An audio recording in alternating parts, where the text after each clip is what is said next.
One of the modifications I recommend people do if they have a Ninja 400 and they want to get a track ready or just get more performance for spirited range riding is to modify the airbox.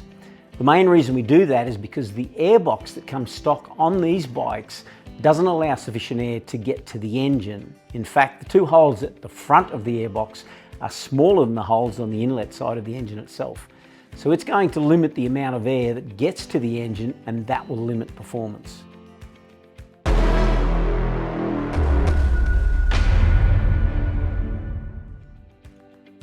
Modifying the airbox is quite simple and fairly inexpensive to do. You simply remove the tank, then you remove the airbox. The first thing you're going to do to the airbox is remove the two rubber tubes from the inlet holes at the front. They simply squeeze out of those holes.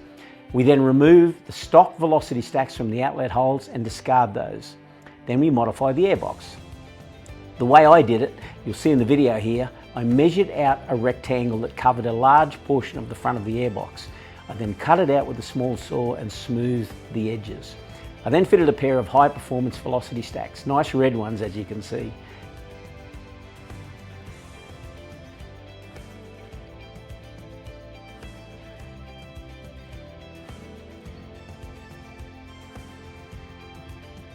The original air filter was discarded and the one I put in is a sprint filter, a P08 F1-85 to be exactly correct. This is a high performance racing filter that is used in MotoGP and World Superbike level racing. It allows for the most amount of air in through the filter membrane without compromising the ability of the filter to actually stop particles getting into the engine.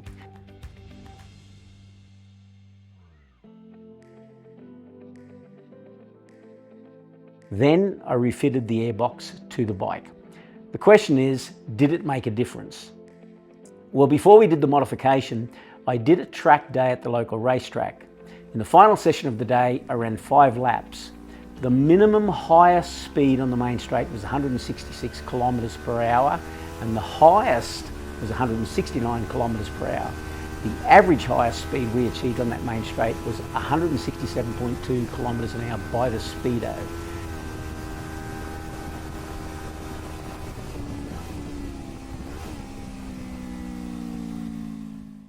I then did the modification of the airbox. The only other thing changed was I put a race fairing on the bike.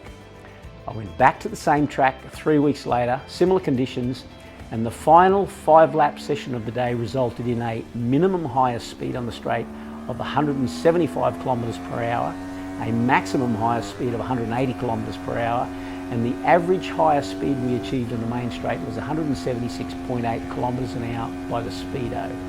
So the net gain in maximum speed was a fraction under 10 kilometres per hour on this track. And we have the video evidence to support it. So is it worth doing this modification? I believe it is. Just in case you're wondering, I got the velocity stacks from Dynabike in Victoria and the air filter directly from Sprint Filter website here in Australia, and have no association with either of those organisations. So there you go. I hope you got something out of that.